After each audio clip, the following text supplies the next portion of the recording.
Okay, so as we honor this sacred space,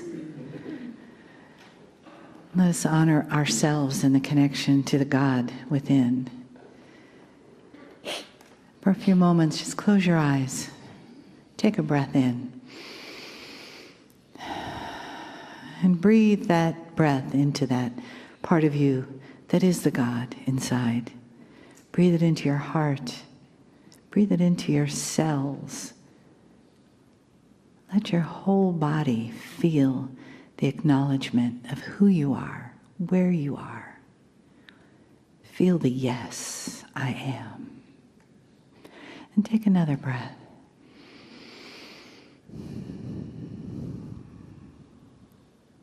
And let the love that lives in this room, that lives here, even when no physical humans are present, let that love surround you. Be aware that it is here for you, but also created by you.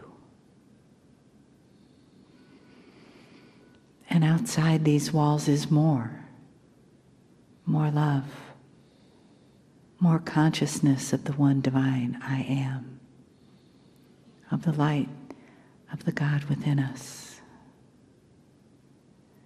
And we give thanks for that we can see, feel, hear, and know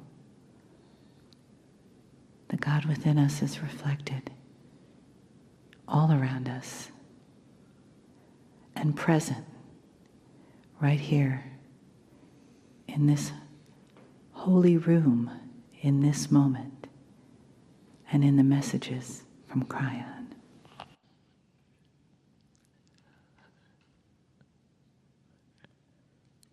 Greetings, dear ones. I am Kryon of Magnetic Service. My partner steps aside, which means that he is not here to the extent he was. It's called channeling. And dear ones, it's not for everyone. But for those who understand what it is, they'll understand it is just a way that Spirit speaks to you more personally, more lovingly. It helps to hear the emotion, to hear the language, to feel that which is emoted.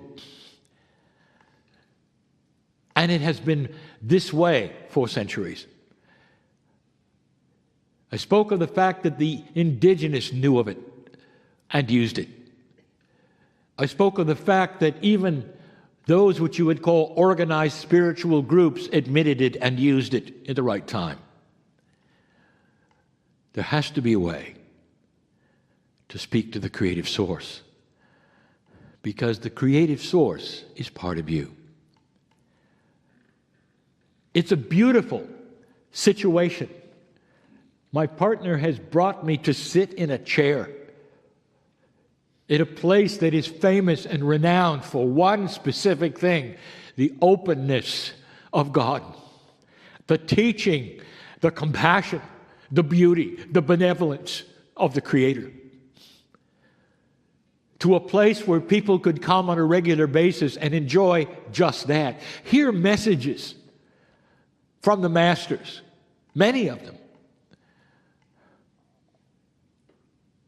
It's a special place. It's a great place to give a benevolent message. Dear ones, if you want to look at the esoterics of where we are, where my partner has brought me today, let me ask you, do you believe that energy often imprints itself? Do you believe that this room, perhaps,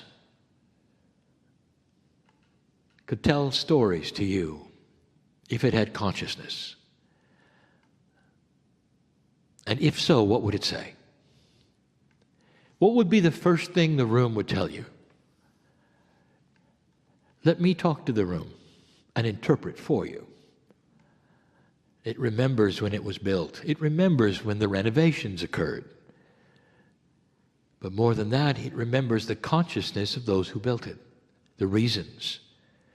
It was funded. And here it stands with one message that says all that was predicted has happened. There has been no massive change. Unlike those in the past that have been here this long, interrupted by different ownerships, attitudes, even wars, this has remained pure. And the purity of that consciousness which built it remains today. And inside this place, there is joy. Everything has been celebrated here, from birth to death, to marriage. And when I say death, there is a way of celebrating someone over to the other side of the veil when you understand that there is no sting in death. The celebration of a life. All of the things that the builders hoped for this area is ongoing. And that is something, dear ones, to pause for a moment and think about, for it is so unusual. Unity Village, named appropriately for what it represents on the planet and to those who will take a look. The unity of man, consciousness of God into one thing, the unity that we speak of and have forever. All of the years and before that have been channeling, that has been the subject. You have the Creator inside you. And if you would awaken to that with free choice, you would find that you are not apart from humans. It's not you and them. For God is inside and is the perfect unifier. It starts to change the consciousness of who you are. It's catchy. That means to say it's beautiful and people want to see the beauty in you of God. The whole purpose is that each day you would think of these things as you get out of bed. There'd be a word of the day. There would be a phrase, perhaps. There would be something you would think of that would put you on the track of the real you, of the unification of you as a human and you as a piece of the creative source. This organization, this village, has made it past the change and through the change. It's a miracle. If you take a look around, there are so many that didn't. And the reason is because long ago when it was built, it was ready for this shift. That what happens here is truly what happens in the future. It's so in tune with the planet at this moment. Let it continue to be. As you sit in the chairs and understand the prophecies of the ancients were all about unity. If you take a look at the main prophecy of the ancients of the planet,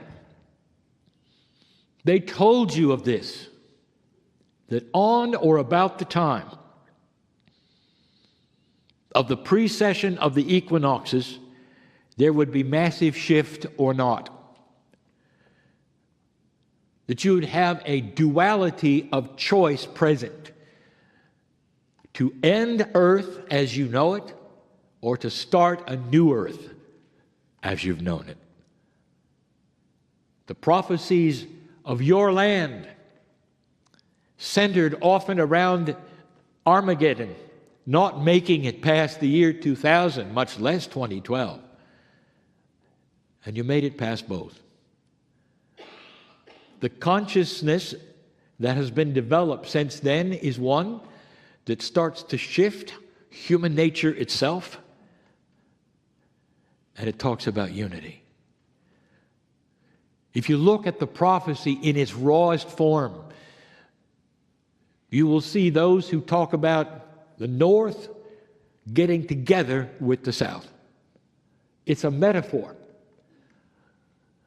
The northern hemisphere has often been called the war or masculine hemisphere. The southern hemisphere has often been called the feminine or mother hemisphere. When those meld together, you get a softer planet.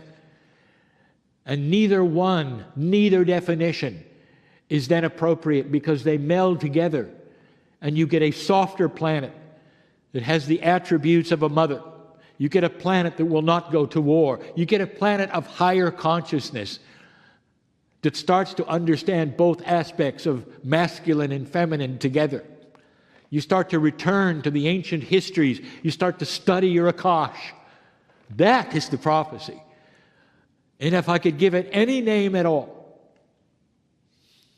it would be unity. The unity of the North and the South, the unity of the human and the divine, the unity of knowledge, of compassion, of thought. You are in the right place at the right time in the village. We'll talk more about this. We'll talk a little more about the compassion of humanism, what you're going through, perhaps even what happens here. I'll be back. And so it is.